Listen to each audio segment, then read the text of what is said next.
Hello, नमस्कार दोस्तों। आप सबका हमारे अपने YouTube channel super RP English पर एक बार फिर से स्वागत है। प्यारे दोस्तों, इस वीडियो में हम वोकेबलरी का अगला पार्ट लेके चलेंगे और वोकेबलरी को पढ़ेंगे रूट वर्ड्स के ज़रिए, यानी कि वही मूल शब्द। मूल शब्द क्या होता है?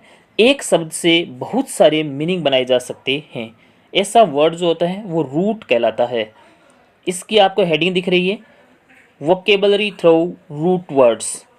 Most important one word substitutions. जो पीछे के एग्जाम्स में जो वन वर्ड सब्सटीट्यूशन आए हुए हैं उन वन वर्ड्स का हम इसमें जिक्र करेंगे। तो चलो दोस्तों, आओ देखते हैं हमारा आज का पहला वर्ड। पहला जो हमारा हेडिंग है, one words denoting time periods.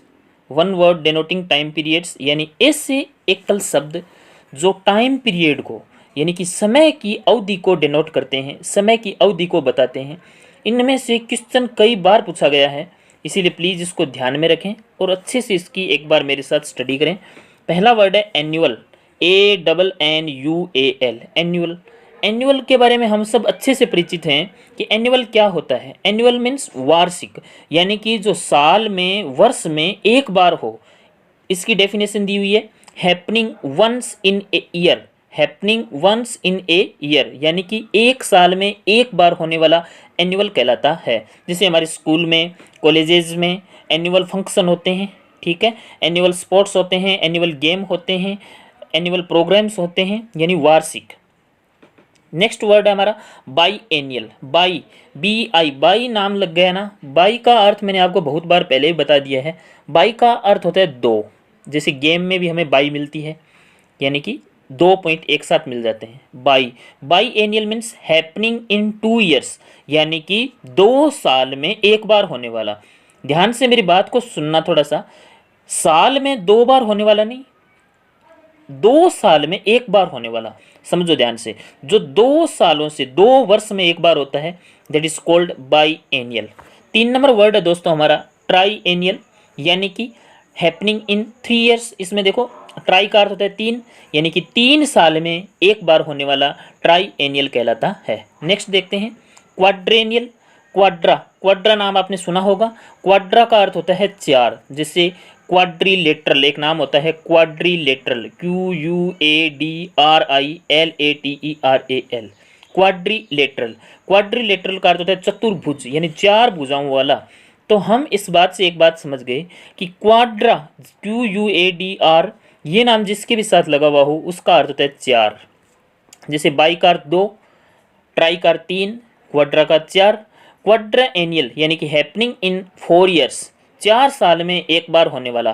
देखो सीधी ये डेफिनेशन आती है एग्जाम में कि हैपनिंग इन 4 ईयर्स। उसका बताओ क्या होता है, ऑप्शन दिए होंगे, बाई एनियल, ट्राई एनियल, क्वाड्रेनियल एंड क्विंक्वेनियल। तो हम इसका डायरेक्ट ऑप्शन लगा देंगे क्वाड्रेनियल, कि 4 साल में एक बार जो हो रहा है वो क्वाड्रेनियल है, 3 साल में एक बार जो हो रहा है वो ट्राई एनियल है, 2 साल में एक बार जो हो रहा है वो बाई एनियल है।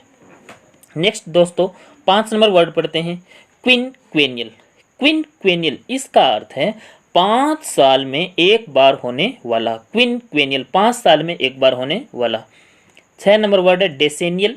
ये तो हमारा डिकेड से संबंधित है। इसका अर्थ होता है 10, यानी कि हैपनिंग इन 10 ईयर्स, 10 साल में एक बार होने वाला। 7 नंबर वर्ड है दोस्तों सेमी सेंटेनियल। देखो दोस्तों, सेंटेनियल शब्द का अर्थ है 100 और सेमी का अर्थ होता है आधा, ठीक है। सेमी सेंटेनियल यानी कि 100 का आधा, यानी कि 15th एनिवर्सरी, यानी कि 50वीं जो एनिवर्सरी है, that is semi centennial. Next word है हमारा सेंटेनियल। तो 100th एनिवर्सरी यानी कि 100वीं जो एनिवर्सरी है, that is called centennial. Centennial का आधा सेमी सेंटेनियल होता है, इसीलिए वो 50वीं हो गई। और 9 नंबर हमारा वर्ड है दोस्तों सेस्क्विसेंटेनियल। सेस्क्विनसेंटेनियल इसका अर्थ है 150वीं एनिवर्सरी। सेस्क्विनसेंटेनियल मीन्स 150वीं एनिवर्सरी। ये 9 नंबर जो वर्ड है ये खास इंपॉर्टेंट नहीं है, इसको आप थोड़ा सा हल्के में ले सकते हो, बाकी वर्ड सारे इंपॉर्टेंट हैं। 10 नंबर वर्ड है हमारा बाई सेंटेनियल। देखो बाई नाम लगा हुआ है, बाई का अर्थ होता है 2 और सेंटेनियल मीन्स 100, ठीक है। तो 2 बार 100 को मिलाने से कितने बन जाते हैं, 200 यानी कि बाई सेंटेनियल का अर्थ हो गया दोस्तों 200वीं एनिवर्सरी, है ना। 200th एनिवर्सरी जो है यानी कि 200 एनिवर्सरी कहलाती है बाई सेंटेनियल। ये हमारे 10 वर्ड थे। नेक्स्ट हम हमारे 11 नंबर वर्ड पे आते हैं, ट्राई सेंटेनियल। देखो ट्राई मतलब 3, यानी कि ट्राई सेंटेनियल मतलब जब 3 बार 100 मिला देते हैं तो 300 एनिवर्सरी होगी। Tetra, tetracentennial means 400 anniversary. Penta, penta का अर्थ क्या होता है 5, तो 500 एनिवर्सरी। आगे जो 14 नंबर जो वर्ड दे रखा है ना, देखो पहले एक बार दोबारा कर लेते हैं 11, 12 और 13 को। 11 ट्राई सेंटेनियल 300वीं, टेट्रा सेंटेनियल 400वीं एंड पेंटा सेंटेनियल 500वीं, ठीक है। और 14 नंबर वर्ड है सिक्सेजनेरियन।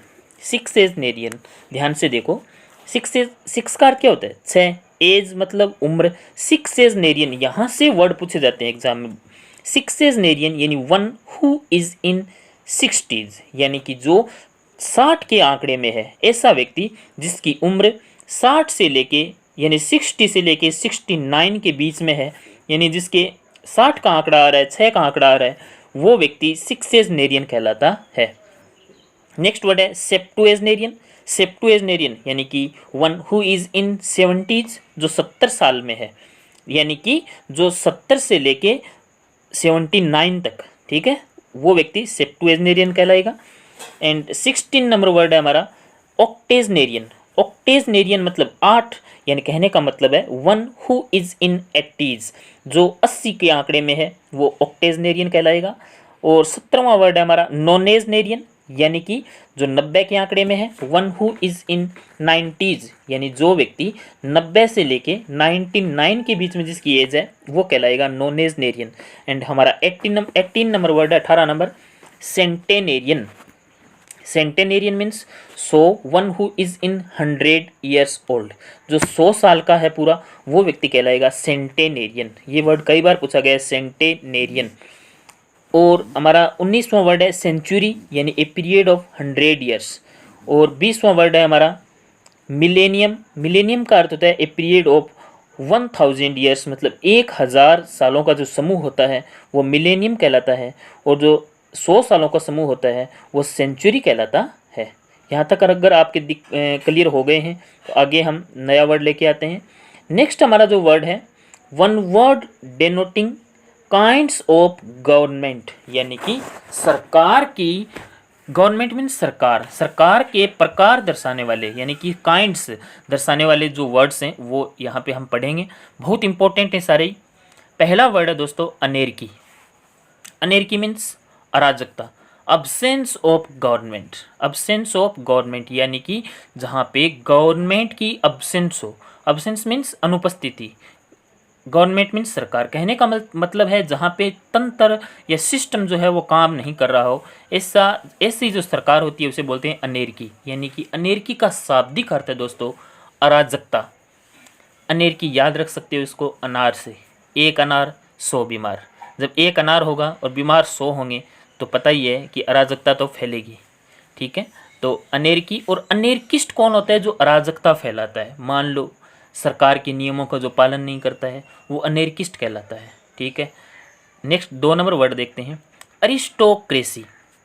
बहुत इंपॉर्टेंट है अरिस्टोक्रेसी, इसको याद रख लो दोस्तों अरस्तु से, ठीक है। अरिस्टोक्रेसी की पहले डेफिनेशन देखते हैं हम। गवर्नमेंट बाय दी नोबल्स, यानी कि नोबल का अर्थ जानते हो? अच्छा, अच्छे जो लोग होते हैं उनको बोलते हैं नोबल।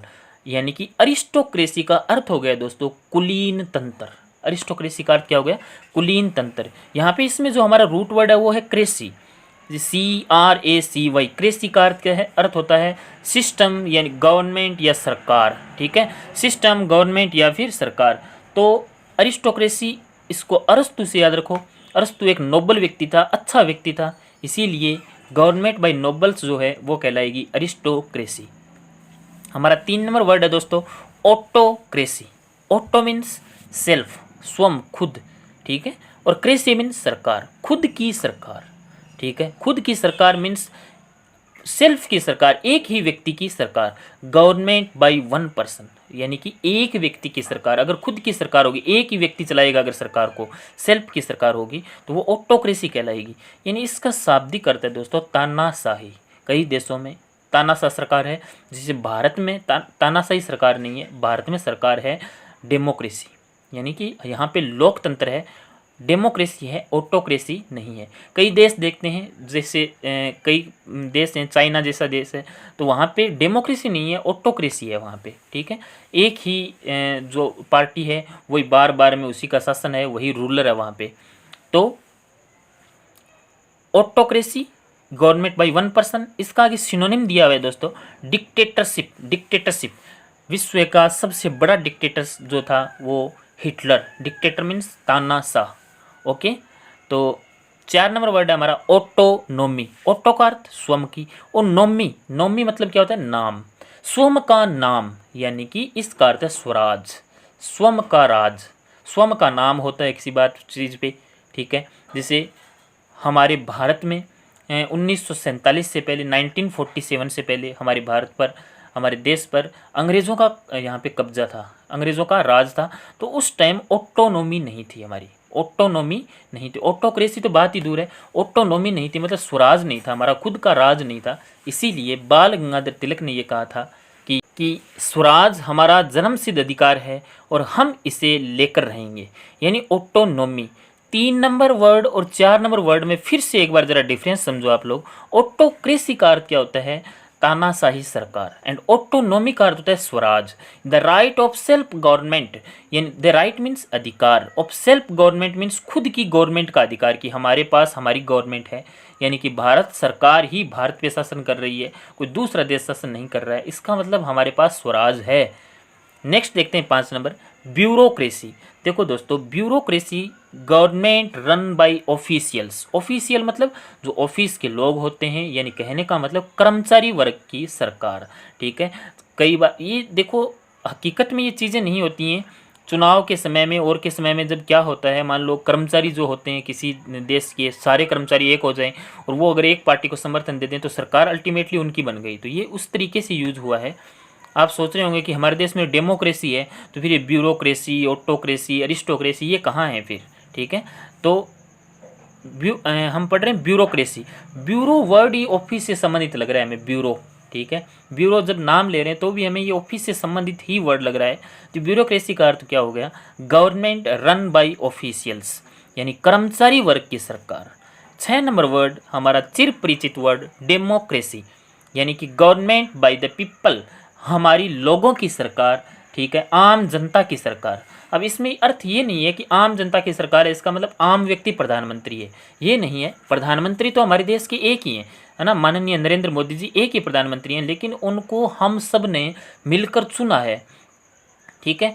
तो जो असली शक्ति जो है वो जनता में निहित है, वो सरकार जिसकी असली शक्ति जनता में निहित होती है वो डेमोक्रेसी कहलाती है, ठीक है। डेमोक्रेसी मीन, अभी हमने पिछले वीडियो में देखा था डेमो, डेमो का अर्थ जनता, एंड क्रेसी मीन्स सरकार, डेमोक्रेसी मीन्स जनता की सरकार। नेक्स्ट 7 नंबर वर्ड है दोस्तों हमारा जेरेंटोक्रेसी। जेरेंटोक्रेसी, ध्यान से देखो इसको, गवर्नमेंट बाय ओल्ड मैन, यानी कि इसको बोलते हैं दोस्तों वृद्ध तंत्र, यानी कि जो वृद्ध लोगों की सरकार होती है उसे जेरेंटोक्रेसी बोलते हैं। याद रखने की ट्रिक बता दूं भाई, पुरानी जो दीवार होती है, मान लो है, पुरानी बिल्डिंग जो होती है वो बहुत साल तक, मान लो बहुत साल पहले की बिल्डिंग है, तो वो धीरे धीरे किस अवस्था में आ जाती है, जर्जर अवस्था में आ जाती है। और जर्जर अवस्था में क्यों आ जाती है, क्योंकि वो बहुत ओल्ड है, बहुत पुरानी है, यानी कि जेरेंटो मतलब जर्जर। जेरेंटोक्रेसी मीन्स ऐसे लोगों की सरकार जो जर्जर अवस्था में आ गए हैं, यानी कि गवर्नमेंट बाय ओल्ड मैन, पुराने या वृद्ध लोगों की सरकार। नेक्स्ट देखो 8 number word kakistocracy. Kakistocracy, government by the worst citizen. Worst जो है ना, ये नाम वर्स्ट बैड की सुपरलेटिव डिग्री है, bad, worse and worst. Bad, worst का अर्थ है सबसे बुरे लोग, ठीक है। बैड मीन्स बुरे, वर्स मीन्स और बुरे, एंड वर्स्ट, जैसे कई बार बोलते हैं ना कि आज का ये दिन जो है ये सबसे वर्स्ट डे है। वर्स्ट डे मतलब सबसे बुरा दिन, यानी कि government by the worst citizen, यानी कि सबसे बुरे लोगों की जो सरकार होती है वो कहलाती है केकिस्टोक्रेसी। याद रख लेना दोस्तों, केकेई से, केकेई ने श्री राम को वनवास दिलवा दिया था, यानी केकिस्टोक्रेसी यानी थोड़ी सी मन में पाप होना, यानी कि वर्स्ट सिटीजन होना, ठीक है। नियोक्रेसी, नियो का अर्थ क्या होता है? नया। नियो मीन्स नया एंड क्रेसी मीन्स सरकार, यानी कि नए नए लोगों की सरकार। 9 नंबर वर्ड पढ़ रहे हैं हम। नियोक्रेसी मीन्स नए लोगों की सरकार। Government by the inexperienced persons, government by the inexperienced person, inexperience मतलब अनुभवहीन, ऐसे लोग ऐसे लोगों की सरकार जिनको सरकार चलाने का अनुभव नहीं है। जैसे कोई एक ऐसी पार्टी जो बहुत सालों से देश में शासन कर रही है, और एक ऐसी पार्टी का अचानक शासन आ जाए जो अभी बनी है, मान लो, है ना। जैसे दिल्ली में आम आदमी पार्टी का शासन आया है जो अभी बनी है, तो जो पुरानी पार्टी वाले हैं वो उनको नियोक्रेसी के नाम से पुकारते हैं, यानी कि इनको नियोक्रेसी मीन्स जो नए नए लोगों की सरकार होती है, नवीनतम लोगों का तंत्र, नियोक्रेसी कहलाता है। एंड नेक्स्ट वर्ड है हमारा ओक्लोक्रेसी। ओक्लो का अर्थ होता है दोस्तों भीड़, ओक्लो, ठीक है। ओक्लो मीन्स भीड़, ochlocracy. Government by the mob, mob का अर्थ आप जानते हो, मोब मीन्स भीड़। अभी मोब के बारे में तो हम सुन ही रहे हैं, अखबारों में पिछले दिनों ही हमने सुना था, मोब लीचिंग का मैटर सुना था हमने। मोब लीचिंग मीन्स जो जनता, बहुत सारी उग्र भीड़ ऐसी जो इकट्ठी होके कुछ निर्दोष लोगों को मार देती है, तो वो मोब लीचिंग कहलाती है, या उनको तंग करती है, मोब लीचिंग। यानी कि ochlocracy, government by the mob, and इसका एक सिनोनिम और होता है ओक्लोक्रेसी का, मोबोक्रेसी। ओक्लोक्रेसी एंड मोबोक्रेसी दोनों का अर्थ होता है भीड़ तंत्र, यानी भीड़ की सरकार। नेक्स्ट दोस्तों हमारा 11 नंबर वर्ड है ओलीगेर्की। ओलीगेर्की जो है वो भी तानाशाह टाइप की सरकार होती है। Government bye a few persons, यानी कुछ लोगों की सरकार, ऐसी सरकार जिसमें बहुत ही कम लोगों की, कुछ लोग होते हैं वही सरकार चलाते हैं, सभी की राय नहीं चलती है वहाँ पे, ना वो सभी से राय विचार विमर्श करते हैं। ऐसी जो सरकार होती है वो ओलीगेर्की कहलाती है। ओलीगेर्की और ऑटोक्रेसी दोनों एक जैसे ही वर्ड हैं। 12 नंबर वर्ड है दोस्तों हमारा पेनार्की। बहुत शानदार वर्ड है। पेनार्की का अर्थ क्या होता है? PAN। अगर ये वर्ड जिसके साथ भी लग जाए ना, उसका अर्थ होता है विश्वव्यापी, जो संपूर्ण ब्रह्मांड में है, जो यूनिवर्सल में है। जैसे हमारा वर्ड है पेनार्की, पेनार्की यानी कि government run universally, government run universally, यानी ऐसी सरकार जो कि यूनिवर्सली मतलब यूनिवर्सल सरकार जानते हो, पूरे ब्रह्मांड में जो चलती है, दैट इज कॉल्ड पेनार्की, PAN। इससे आप समझ लोगे। एंड 13 नंबर वर्ड है दोस्तों प्लूटोक्रेसी। प्लूटोक्रेसी का अर्थ क्या होता है? धनिक तंत्र, यानी कि कुछ ऐसे लोगों की सरकार जो बहुत पैसे वाले लोग हैं, ठीक है। अब जैसे वो नहीं बनते हैं, एक बात अलग है। जैसे मैं आपको एग्जांपल के जरिए बताऊं कि कुछ से देश में मान लो पूंजीवादी सरकार, इसको ये बोल सकते हैं प्लूटोक्रेसी को, पूंजीवादी सरकार। सरकार दो टाइप की होती है, एक समाजवादी होती है, एक पूंजीवादी होती है। पूंजीवादी मीन्स कुछ पैसे वाले लोग सरकार को चलाते हैं, उसको पैसा देते हैं और सरकार उससे चलती है, दैट इज कॉल्ड प्लूटोक्रेसी। याद रखोगे प्लूटो क्या है? एक ग्रह का नाम था, है ना। अभी तो प्लूटो ग्रह नहीं रहा है, उसको बोना ग्रह साबित कर दिया प्लूटो को। ये जीके का क्वेश्चन आपके लिए। और प्लूटो का अर्थ क्या होता है? ग्रह। प्लूटो एक ग्रह, और ग्रह पे यहाँ से मान लो हम प्लूटो तक जाएंगे, दूसरे ग्रह पे जाएंगे तो क्या लगेंगे? हमारे पैसे लगेंगे, ठीक है। यानी कि government by the rich, rich लोगों की सरकार, अमीर लोगों की सरकार। 14 नंबर जो हमारा वर्ड है दोस्तों सेकुलर। सेकुलर यानी कि मैं ऐसे बोलूँ कि India is a secular country. Bharat एक धर्मनिरपेक्ष देश है, यानी कि धर्मनिरपेक्ष का अर्थ क्या हो गया? एक ऐसी सरकार जिसका अपना कोई धर्म नहीं होता है, ऐसी सरकार जिसका अपना कोई धर्म नहीं होता है। मान लो ना हिंदू, मुस्लिम, सिख, ईसाई, है ना, सब बराबर हैं जैसे भारत में है ना। तो सेकुलर कंट्री है भारत। यहाँ पे ऐसा नहीं है कि भारत केवल हिंदू राष्ट्र है, या भारत केवल मुस्लिम राष्ट्र है, या भारत केवल सिख राष्ट्र है, ऐसा नहीं है। यहाँ पे सभी धर्मों के लोग रहते हैं और सभी धर्मों के लोग भाईचारे से रहते हैं, यानी सेकुलर कंट्री है। Government not by the laws of religion, यानी कि government not by the laws of religion, जो धर्म के नियमों पे नहीं चलती है, ऐसी सरकार सेकुलर कहलाती है। और नेक्स्ट वर्ड है हमारा मोनेर्की। मोनेर्की, मोनेर्क का अर्थ होता है राजा, यानी कि राजतंत्र। गवर्नमेंट बाय ए किंग और क्वीन, पुराने ज़माने में हम देखते थे गवर्नमेंट बाय ए किंग और क्वीन, हमने किताबों में इतिहास में पढ़ा है, राजा का या रानी का शासन होता था, वो होती थी मोनेर्की। एंड नेक्स्ट वर्ड है थियरकी, और एक 17 नंबर वर्ड है थियोक्रेसी। अभी पहले 17 नंबर वर्ड करते हैं। 17 नंबर का है government by the laws of religion, और एक हमने 14 नंबर वर्ड पढ़ा है government not by the laws of religion. यानी सेकुलर का अर्थ क्या हो गया, धर्म निरपेक्ष, और थियोक्रेसी का अर्थ हो गया धर्म सापेक्ष। यानी कि एक ऐसी सरकार जो धर्म के नियमों को मानती है, जो एक धर्म विशेष की सरकार होती है वो थियोक्रेसी कहलाती है, और जो धर्म के नियमों को नहीं मानती है वो सेकुलर कहलाती है। एंड थियरकी का अर्थ क्या होता है, भगवान की सरकार, भगवान की सरकार। यानी भी सीधा सा इसका शाब्दिक अर्थ है जहाँ पे भगवान, कुछ लोग होते हैं जो किसी के नहीं मानते, उनके लिए भगवान ही सब कुछ होता है। यानी thearchy, thearchy means government by the gods, यानी कि भगवान की जो सरकार होती है, गॉड्स की जो सरकार होती है, गॉड्स का जो शासन होता है उसको बोलते हैं थियरकी। ये हमारे इतने वर्ड थे दोस्तों, बहुत इंपॉर्टेंट वर्ड हमने इसके ज़रिए पढ़े हैं। कृषि से संबंधित हमने रूट वर्ड किया है, ठीक है। तो कृषि वाले वर्ड कई बार एग्जाम में पूछे गए हैं, आप इनको अच्छे से अपनी कॉपी में लिख लो, ठीक है। मिलते हैं नेक्स्ट वीडियो में, तब तक के लिए टेक केयर, थैंक यू।